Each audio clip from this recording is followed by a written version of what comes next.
CBS Radio Mystery Theater presents...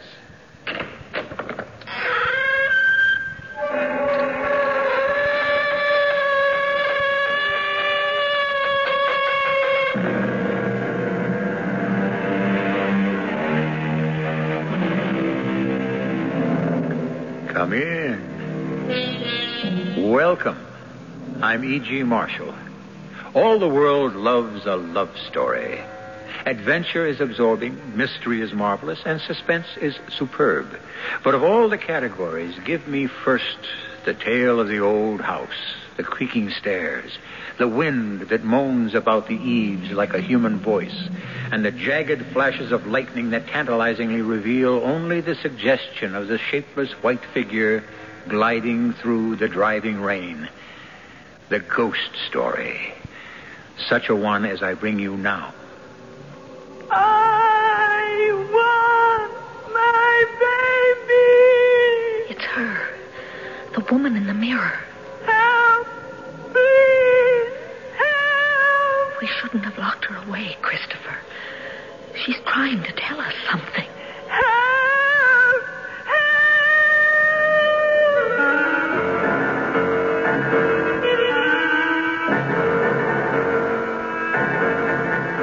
Our mystery drama, Legacy of Guilt, was written especially for the Mystery Theater by Ian Martin and stars Roberta Maxwell.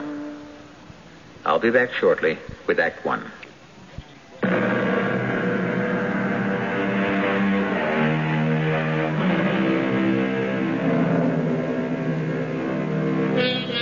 The house is some 40 miles outside New York, perched on a bluff over the Hudson. An easy hour's commute. It is a perfect example of American Victorian, with fancy gingerbread moldings, surrounded by a wide porch, the steep roof crowned by a useless tower room. It is rambling without being large, and stands in considerable disrepair.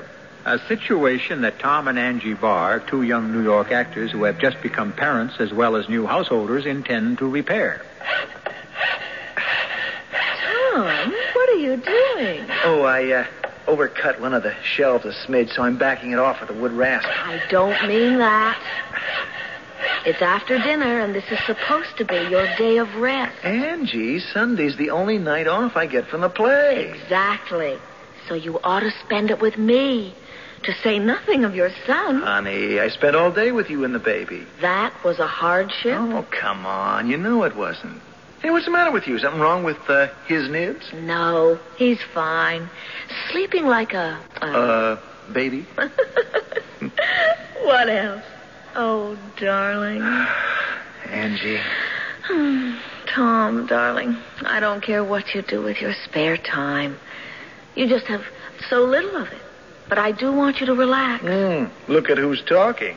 You can't kid me anymore since I had the baby. It took Christopher to teach me how to slow down.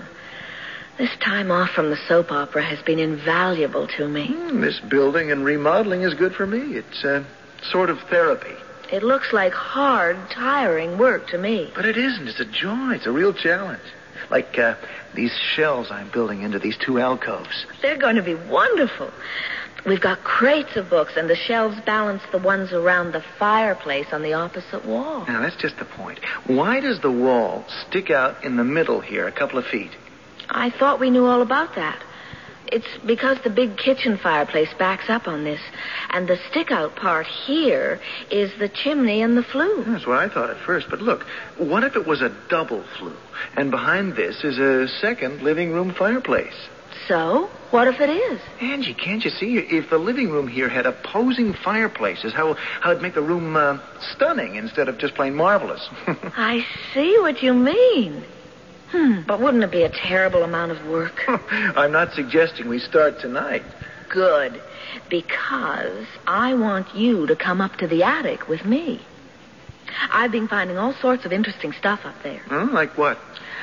Something that would please me and make me happy if it could be salvaged. An old mirror and vanity.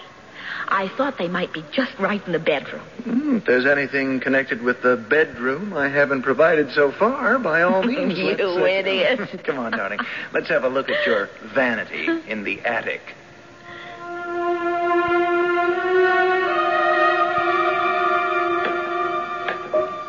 I suppose what I found is ours. Didn't the house come as is? As far as I know. Well, it isn't all that great. I'll show you. See, there's a light somewhere. It's overhead, right in the middle. Half a sec. There. Oh, gesundheit. Why, there's enough dust. I don't think anyone's been up here except me in the last 50 years. More like the last century. There's a little lost alcove over here between the eaves and the chimney wall. The stuff's in here. Shall I drag it out? Would you mind? No. Now, here's your vanity thing. Ooh, heavier than it looks. Gesundheit. Turnabout is fair play. Still, maybe some tortured spirit from the past is trying to tell us something. What? Amidst the dust of ages, from out the grave I cry, open not the pages, let sleeping vanities lie. What's that from? I made it up myself. Okay, I lugged out your dressing table. Does it still grab you? You know what it is? That's mahogany inlaid with rosewood. And look at that marvelous 3/4 length oval mirror. What about the rest of the junk in here? I don't think it's anything we'd want. Except maybe the trunk. What's in there? I don't know. I didn't know if I should open it. Or could. Oh, let's have a look. Oh, my. What is it? Faded old baby clothes. Oh, aren't they sweet? All handmade. And? Well, they've never been used. Any of them. At least, I'm pretty sure not. Anything we can use for Christopher? No. They're practically disintegrating. They must be 100 years old. Anyway, I don't want Christopher in any hand-me-downs. Oh, honey, I was only kidding. Oh, look at this. What? An old photograph. Isn't she beautiful? Let me see. Yeah, she is. You know why? What do you mean? She looks a lot like you. You see it? She does. Sort of. Only I'm not that pretty. Oh, don't you ever believe it. She looks awful sad, though. Her eyes are kind of haunted. Gives you a shivery feeling. I wonder what got her so uptight. Maybe these clothes were for her baby. And she lost it or something. So, what do I do about this dressing table? Oh, just leave it till we know if it's ours to use. Yeah, check into it first thing tomorrow morning.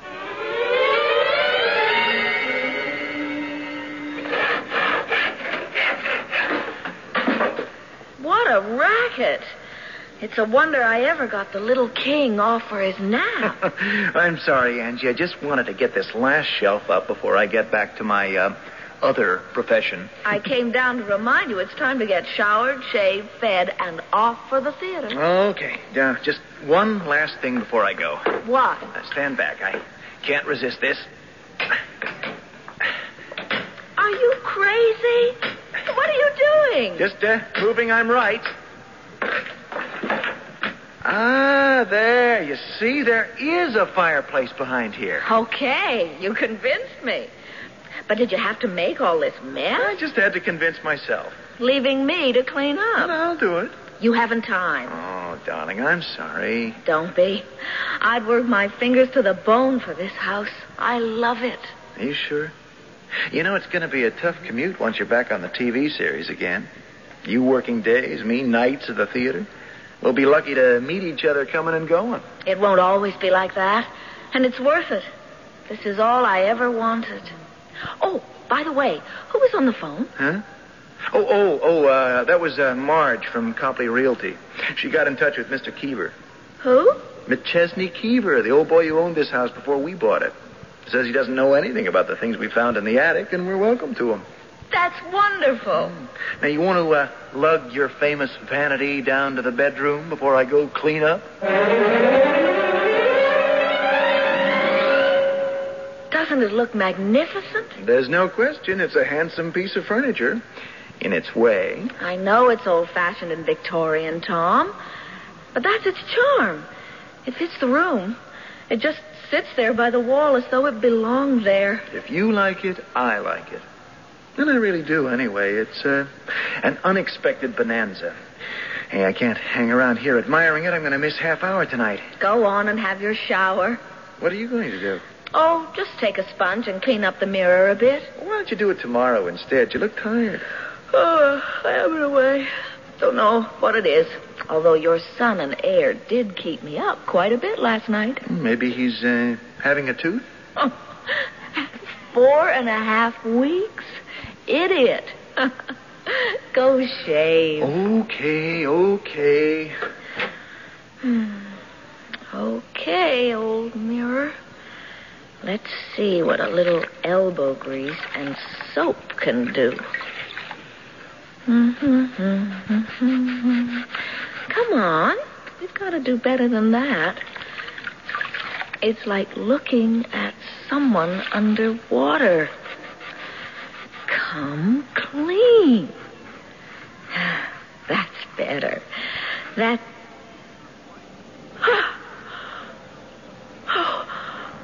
Oh, no. That's not me. That's... Who are you? Who do you want? Who? Tom! Angie, what's wrong? Look. Where? In the mirror. What? Can't you see? Oh, yes, a reflection. It's not very good, sort of wavy, but... Well, But who is it? who is it? Well, you, darling, of course. Well, No, it's not me. Can't you see? It's her. her? Who's her? The girl in the old faded photograph. The one in the trunk. What's the matter with you? Can't you recognize her? Angie, here. Come away from that for a minute. No, I can't.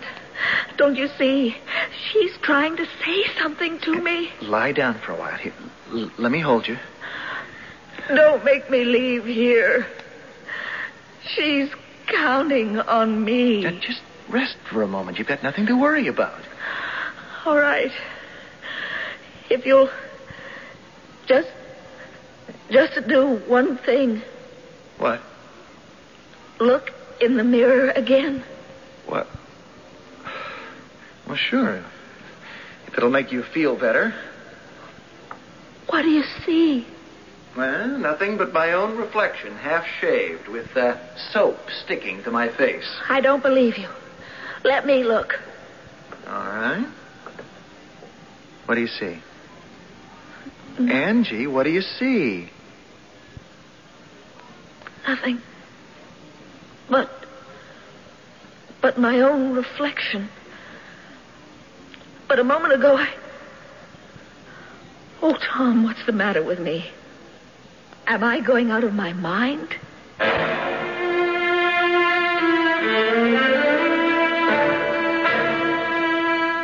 What is the answer to Angie's question? The only thing one can see in a mirror is a reflection. But supposing, just supposing, you looked in a mirror and found a totally different person staring back at you. Someone who must have been dead long ago. Would your reaction have been so different from Angie Barr's? I shall return shortly with Act 2.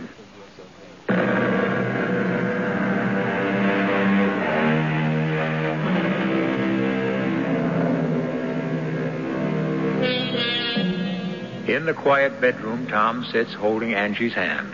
She lies in the bed, immobile, perhaps asleep. Tom's eyes are gloomy and brooding, his gaze fixed on the mirror on the vanity, his brow crinkled with concern. Now Angie opens her eyes. Tom, Yes, Angie?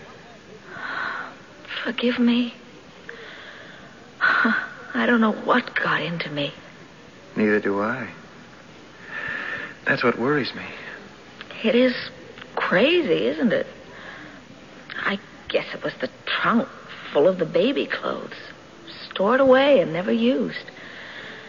That kind of hit me. I mean, supposing anything had happened to Christopher, I'd have had the same collection in my... Oh, Angie, stop it. Don't think that way. Thank the Lord we don't have to.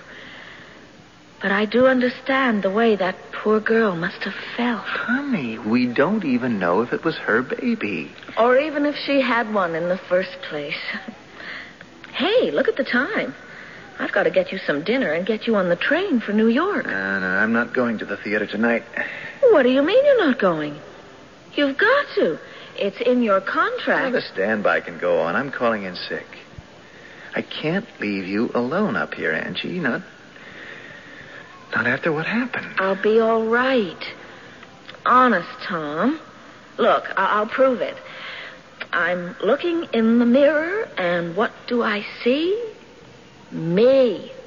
That's all.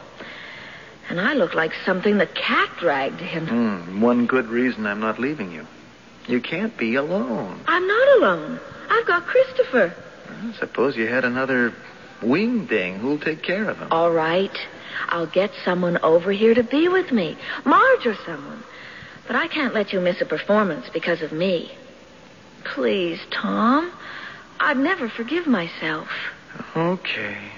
Just so long as there's someone here with you.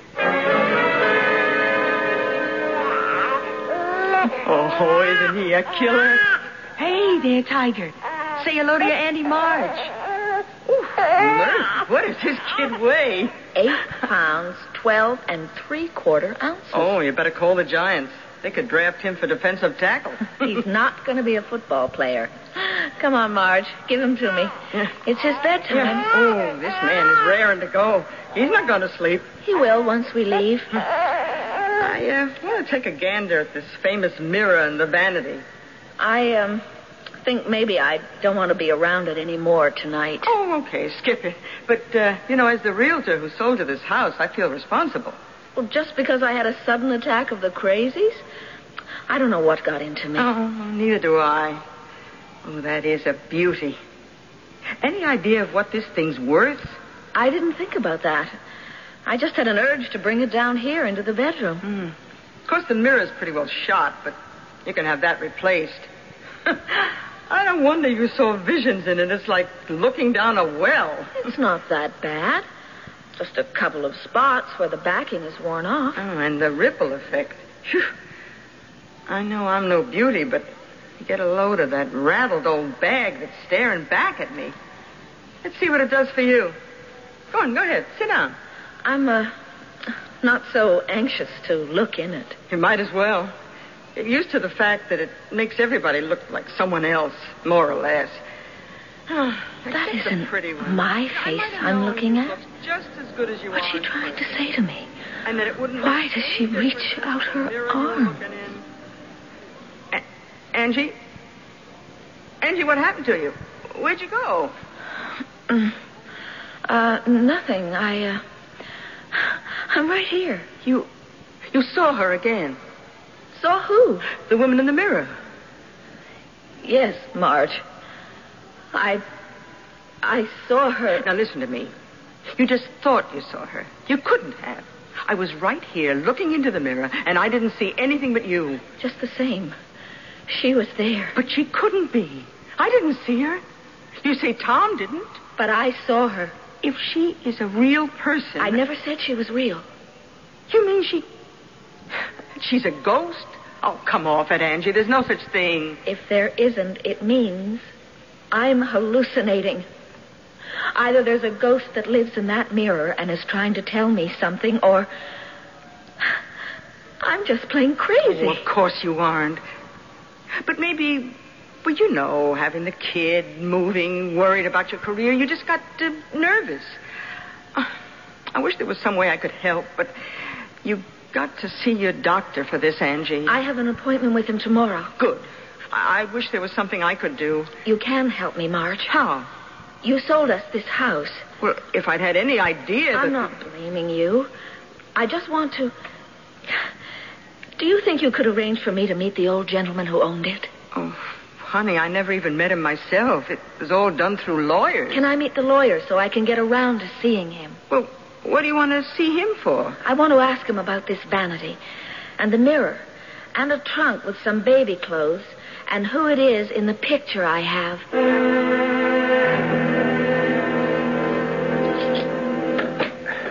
Angie, you didn't have to wait up for... Oh, well, I'm sorry, Marge. I saw the light here in the living room. I thought it was Angie. Oh, she just went upstairs a minute. Your son and heir was kicking up a storm. Oh, I didn't mean for you to stay so late with Angie. Oh, I would not have left that beautiful wife of yours for anything till you got home. Why? Did something happen? Oh, it sure did. She thought she saw something in that mirror again. How do you know? Well, I was in the room as she was putting Chris down for the night, and like a fool, I wanted to have a close look at the piece of furniture. I said something about the mirror being so decrepit.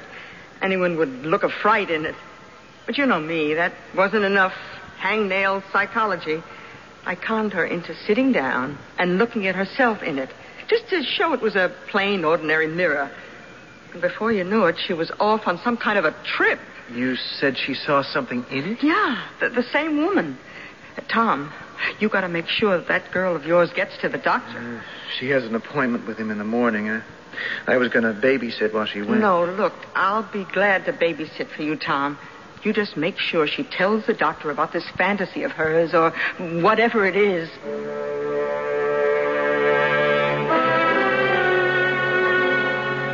And this reflection in the mirror, or this woman who seems to appear, isn't anyone you know? No, Doctor. Well, that is, in a way. I mean, she looks like me, sort of. And also like the picture of the woman Angie found in an old trunk in the attic. The one with all the unused baby clothes. Yes. Well, what do you think it could be, Doctor? Well, instead of that, let me tell you what I think it isn't.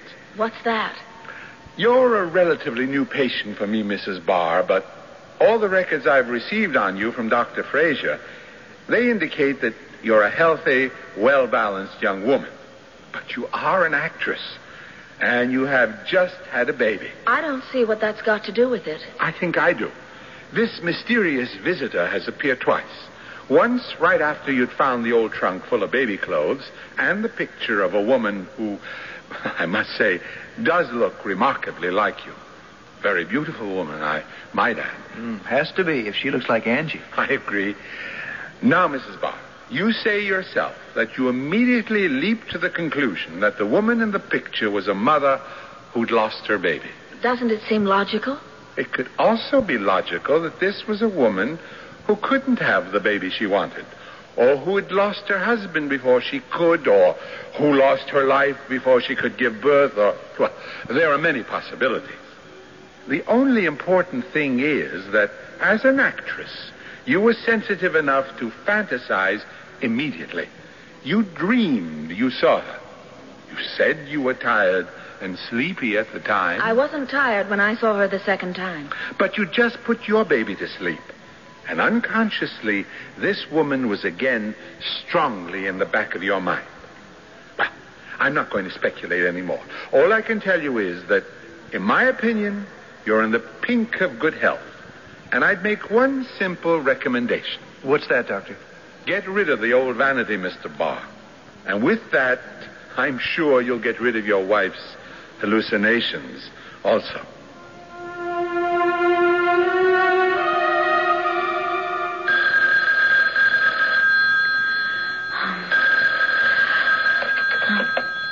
Hello? It's Tom, Angie. Are you all right? Tom, where are you? Aren't you at the theater? Yeah, it's intermission. I was worrying about you, so I just thought I'd call. What are you doing? I just finished feeding the baby, and I was putting him to bed. Everything okay? Tom, we took the vanity back up to the attic, even though I felt kind of silly about it. So what could be wrong? Well, I don't know. I'm perfectly all right. I hope. Just wish I'd gotten a nurse for the baby so there'd be someone with you. Cheer up. She comes next Monday. I promise you I'll make out till then. Yeah, well, hang, they're calling places. Angie, don't stay up for me. I won't. As soon as I get Chris off, I'm going to bed myself. And stop worrying about me. I'll try. Angie, Yes, I love you. and I love you. Oh, Mother's little darling. Were you jealous because I said I loved another man? You know Mommy loves you just as much. She knows just how wonderful you are and how much you mean to her. Oh, don't cry, honey. Mommy has you safe in her arms. What's that? Well, it sounded as though someone cried out.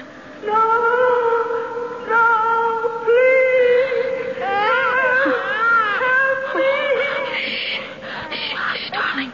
No one will harm you. It's coming from the attic. It's her. The woman in the mirror. Oh, the poor thing. We've got to help her. We will help her, won't we? My big man. We shouldn't have locked her away, Christopher. We shouldn't. She's trying to tell us something. I can't turn away. She's asking for help. I've got to try. Where's the light?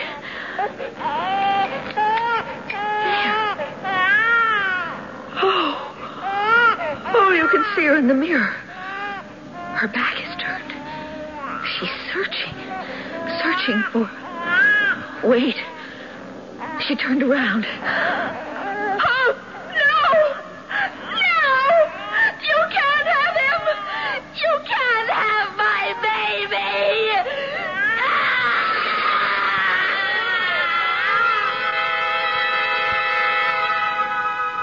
Whatever she has seen in the mirror, Angie, clutching her child to her with one hand, has lunged forward and spun the glass towards the wall so violently that the mirror shatters into 1,000 shimmering pieces. Like a wild animal, Angie rushes headlong down the stairs from the attic to lock herself and her baby in her bedroom. I shall return shortly with Act 3.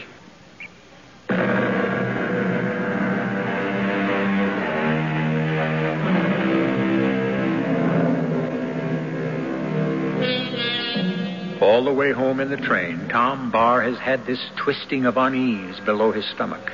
Most of us have felt this premonition at one time or another about someone we love, this kinetic feeling that can only be explained by ESP or simple hunch.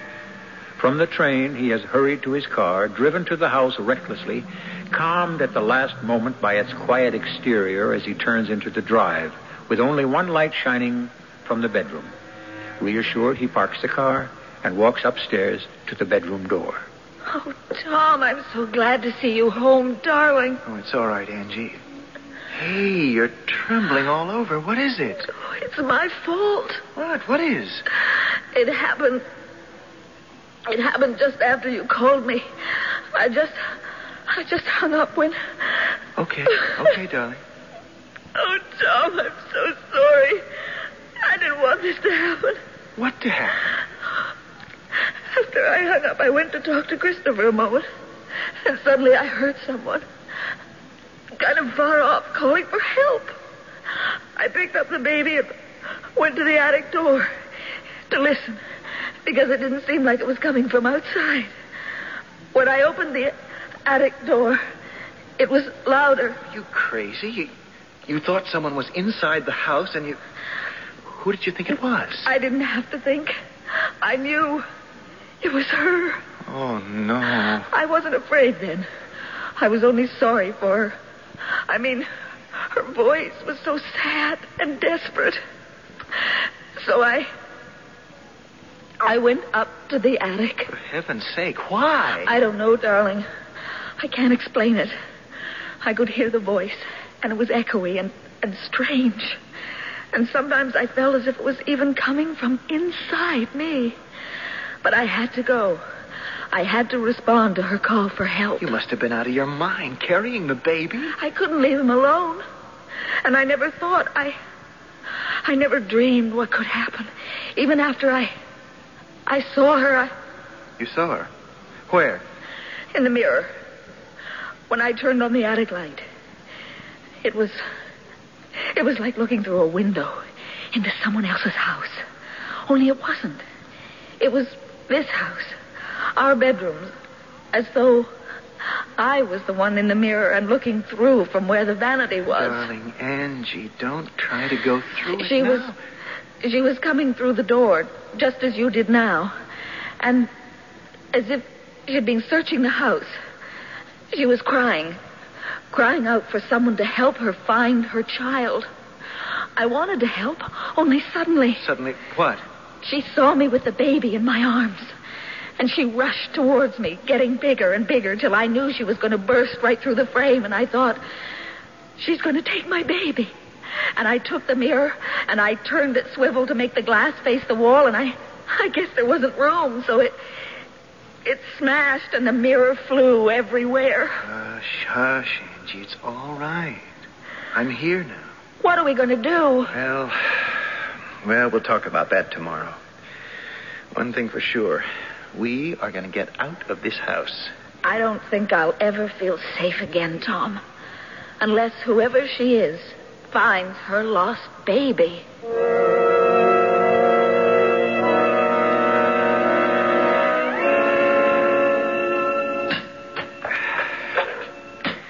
Tom?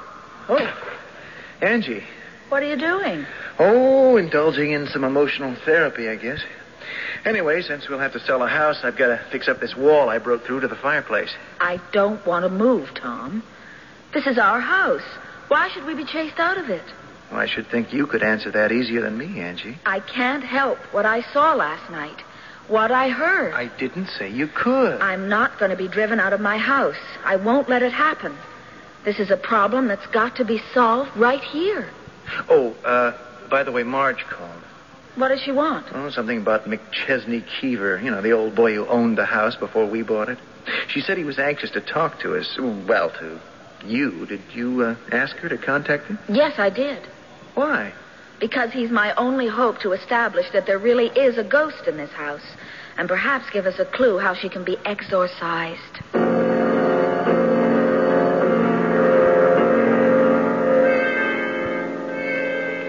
Angie, Tom, this is Mr. Keever. How kind of you to come. Mr. Keever?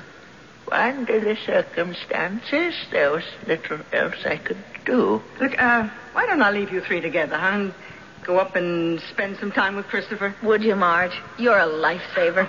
Don't ask to see my badge. I failed Girl Scouts. Won't you sit down, Mr. Keever? No, I think perhaps I'd rather stand. See, you're breaking through that wall there. Yeah, I thought there had to be a fireplace behind there. Oh, no, please don't apologize. Any apologies in this room must come from me. You're perfectly right, of course. There is a fireplace. But you haven't opened it all the way yet. Well, matter of fact, having satisfied myself my guess was right, I've been considering closing it up again. Ah, I see. Well, we shall leave that decision until I finish my confession. Confession? Whether the facts are proven true or not. From what Mrs. James has told me, since the discovery of the old vanity, you've been plagued by a series of inexplicable events. I'm ashamed to say I realize that I have visited upon you a legacy of guilt. I do wish you would sit down, Mr. Keever. In due time, my dear. I'll try to make this as brief as possible. It's painful to me. My father was H. Haverford Keever, a moving spirit in these parts. I was born, I always thought, in this house in 1895. I'm 84.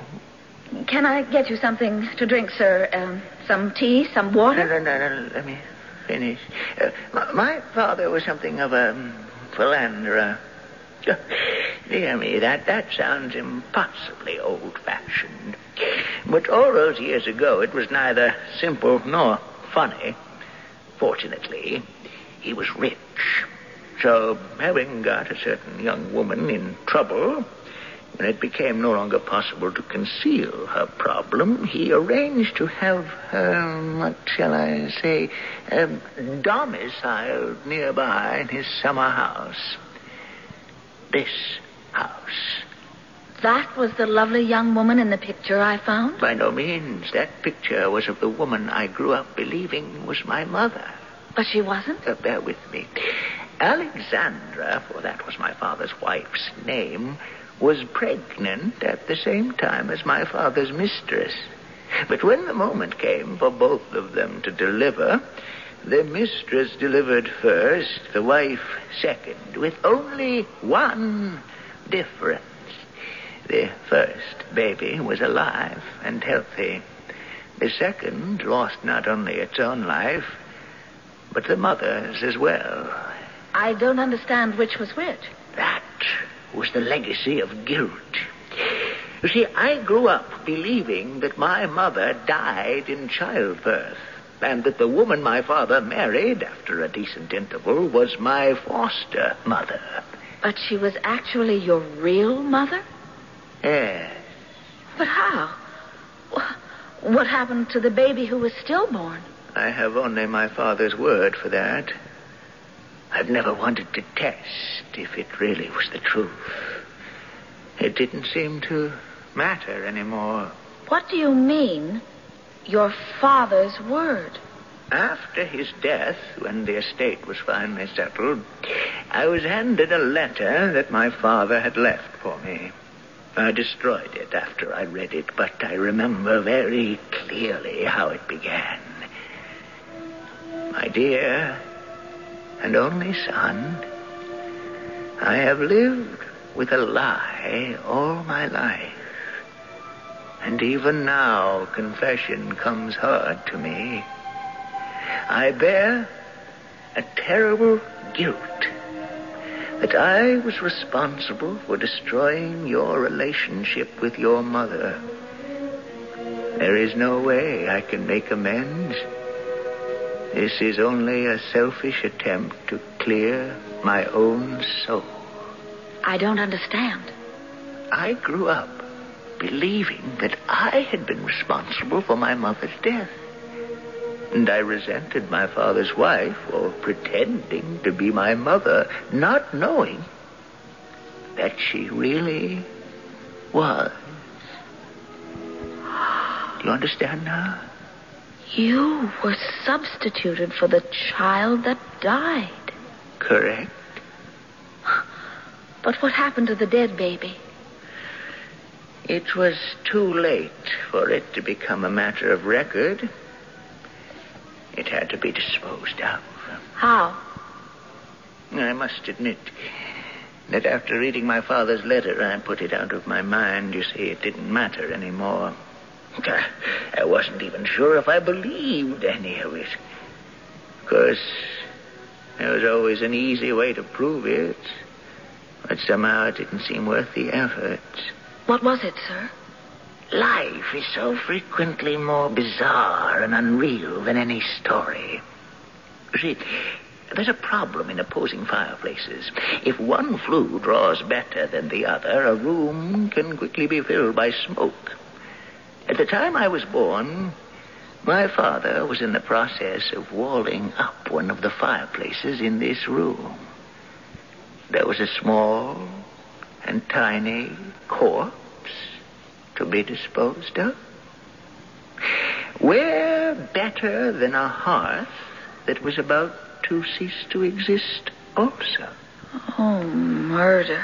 No, not that. I just meant that... Now that it's all out in the open, why don't we make sure? No, let me. It won't take a moment to knock out the rest of the bricks. So that's why she haunts this house. She's looking for her lost baby. I can't answer that, my dear. But it seemed to me imperative that you know the whole story. I would never have sold you the house if I'd known it was haunted. Then you believe with me it is? Yesterday I would have scoffed at that. But today I... Oh, my Lord. What is it? Look for yourselves. A skeleton. It's so tiny. But big enough to bring the truth to light at last.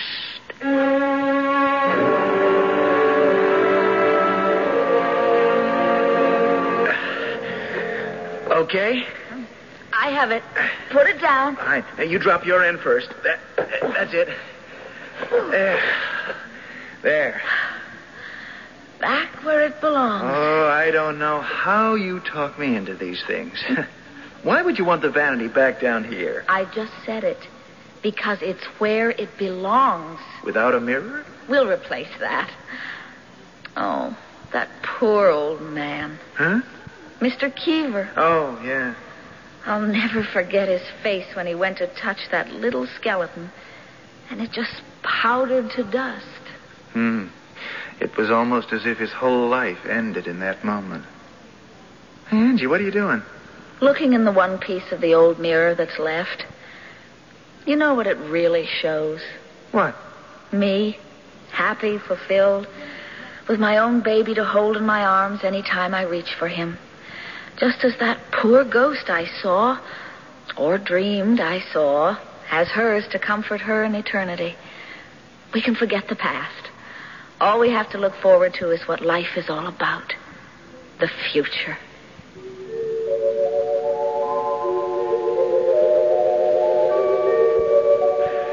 So the ghost is laid to rest. A tiny ghost, never even born, but one who has perhaps found immortality in the arms of a mother who gave her own life to bear him. The past is buried. The legacy of guilt wiped out. And Tom and Angie Barr can once again look ahead to their marriage promise with as much hope as anyone else can, to live happily ever afterwards.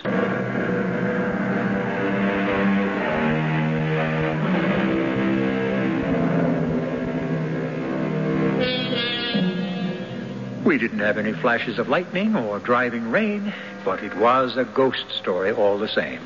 A true ghost story. Because if you don't believe in spirits and beasties and all those other things that are accused of haunting our waking dreams, how do you account for what Angie saw in that fateful mirror? One parting thought. How safe will you feel the next time you look in yours? Our cast included Roberta Maxwell, Russell Horton, and Bryna Rayburn.